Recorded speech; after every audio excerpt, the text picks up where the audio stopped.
2024 के चुनाव से ठीक पहले साहिब के लिए आई सबसे बुरी खबर।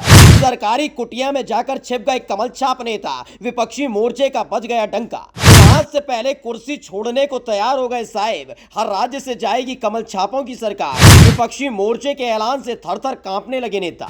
उधर नाम बदलने में जुटे रह गए साहिब, इधर विपक्षी मोर्चे इंडिया ने कर दिया बड़ा खेल। साहिब की सांसदी जाना तय।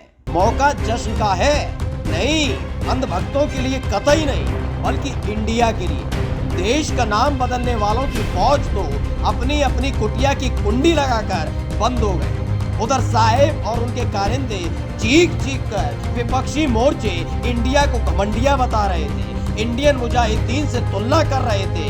एक झटके में विपक्षी मोर्चे ने बीजेपी के बड़े बड़े धुरंधरों को जमीन पर पटक दिया। ये कमाल उस इलाके में हो गया जिसकी बगल वाली सीट से खुद साहिब सांसद है, और जनता ने बता दिया कि 2024 के चुनाव में साहिब की जीत छोड़िए, जमानत बचानी मुश्किल हो जाए। हुआ यूं कि जिस नेता को बड़ी फुर्सत के साथ बीजेपी के स्वयंभू चाणक्य शाह बाबू अपने साथ लाए थे ना, उसी नेता ने पूरी पार्टी की फजीयत करा दी। दिन रात पानी पी पी कर साहिब को कोसने वाले ओम प्रकाश राजभर को फिर से कमल छापों की फौज अपने साथ लाई थी। वजह थी साहिब की जीत, जो विपक्षी मोर्चे की वजह से फंस गई है। उन्हीं राजभर के दम पर कमल छाप नेता उछल रहे थे, लेकिन एक झटके में उसे झाग देने लग गए, क्योंकि 2024 के चुनाव से ठीक पहले उत्तर प्रदेश में हुए उपचुनाव में पूरी तरह से बीजेपी की हार हुई। ऐसी हार कि अब बड़े से बड़ा धुरंधर मुंह नहीं दिखा पा रहा। उसी सीट पर हुए उपचुनाव में साहिब और बाबा के कारिंदों को अखिलेश यादव और विपक्षी मोर्चे ने जमीन पर पटक दिया।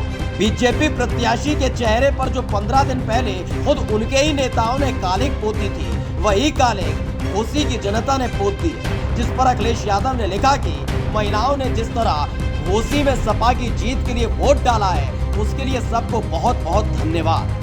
ये भाजपा सरकार में लगातार बढ़ती महंगाई और लगातार घटती कमाई की दोहरी मार झेल रहे परिवारों का आक्रोश है, जिसने वोट बनकर भाजपा को हराया। वहीं बीजेपी के नेता ओम प्रकाश राजभर को ढूंढ रहे हैं, इसलिए कि राजभर के बड़बोलेपन ने बीजेपी के नेताओं का जीना दूभर कर दिया। चुनाव हार के डर से राजभर इतना बौखला गए कि अखिलेश यादव पर हमला करने के लिए यादवों के लिए अंटिशंट बयान देने लग गए। राजभर ने कहा था कि यादवों का क्या है, उनको तो बुद्धि ही 12 बजे के बाद आती। इस पर शिवपाल सिंह यादव ने हद में रहने की हिदायत दी थी, लेकिन उस वक्त भी बीजेपी के नेताओं की जुबान नहीं खुली थी। अब हालत ये है, कमल छाप नेताओं को घोसी से जनता ने खदेड़ दिया, जिस पर कांग्रेस, टीएमसी, आरजेडी समेत सभी दलों ने अखिलेश यादव को बधाई दी। लेकिन सपा की इस जीत से बाबा से ज्यादा साहिब को दिक्कत है, क्योंकि घोसी से सटी वाराणसी सीट से खुद मोदी सांसद है और अगले चुनाव में नैया डूबने वाली। स्पेशल डेस्क, द घंटा।